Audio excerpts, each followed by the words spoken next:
So what happens when you mix some really cutting-edge technology with high-stakes international strategy? Well, you get a story that's less about just making stuff and a lot more about a global chess match.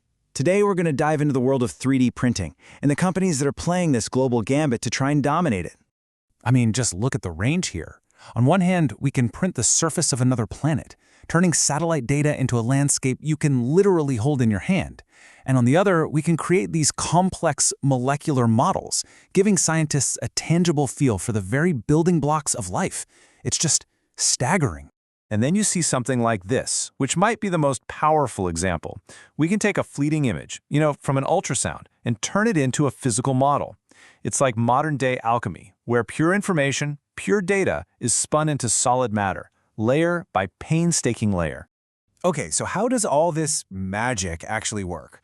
Well, the World Economic Forum has a pretty great definition. They call it a technology that builds objects from a digital file, one layer at a time. But the key phrase in there for me is fundamental changes, because this isn't just about a new gadget, it's about a technology with the power to completely rewrite the rules of how we make and distribute, well, everything. And all this has led to some pretty big predictions, right? Are we on the edge of a new industrial revolution? One where manufacturing gets totally decentralized and personalized? The potential is absolutely there.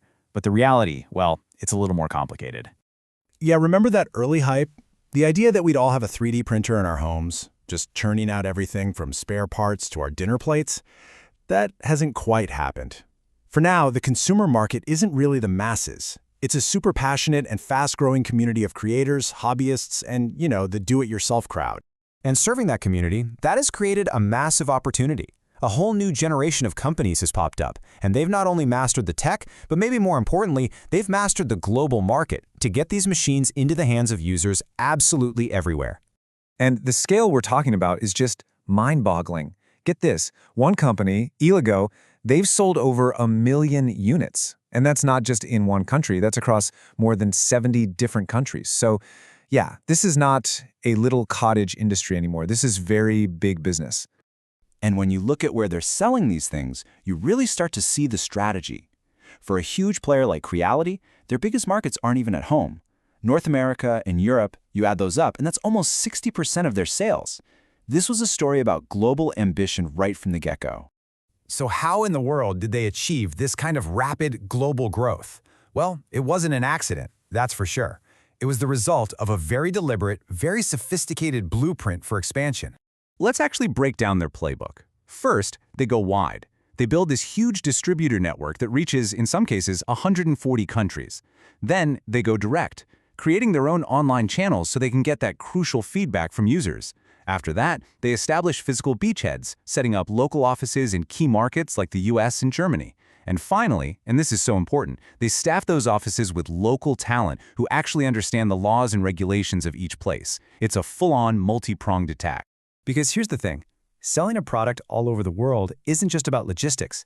The second your product crosses a border, you enter this kind of hidden world of complex rules, regulations, and risks that can stop a business dead in its tracks. And the stakes here are incredibly high. One source put it this way, things like infringement issues alone can lead to serious legal fights and just devastating financial losses. And that's really the central challenge, isn't it? How do you innovate and expand when you're navigating a minefield of international law? So what does that rulebook even look like? Well, it's a pretty daunting list. You're dealing with international sanctions, complex U.S. export controls, a tangled web of intellectual property laws, different product safety standards in every single market, and even super complicated tax laws. Suddenly, this isn't just about tech anymore. It's about geopolitics and global finance. So how do these companies not just survive, but actually thrive in this environment? They have to evolve. They can't just be great at making things, they have to become great at strategy. And their ambition? It's to create nothing less than their industry's iPhone moment.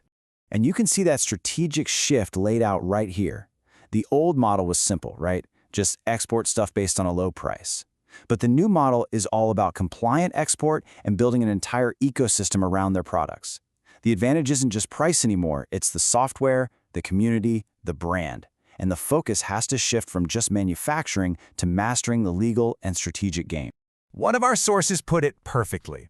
Succeeding on the world stage today isn't just about being a good manufacturer. It's about becoming a chess master. And that metaphor just captures it all. First, you have to master the board. That's your product. It just has to perform. But that's not enough. You also have to learn the ridiculously complex rules of the tournament. That's all that international trade law. And finally, when your rivals make a move, you have to be ready to defend your own with a really solid patent and IP strategy. So the end game, the checkmate, in this global chess match is pretty clear. The goal is to create a product and an ecosystem that is so seamless, so integrated, and so influential that it doesn't just lead the market, it actually defines it for everybody else. And all of this leaves us with a really fascinating question. 3D printing promises this incredible future where we can make almost anything, anywhere. But as that power spreads, the companies that will truly shape that future, well, they won't just be the ones with the best tech. They'll be the ones who have truly mastered the global game.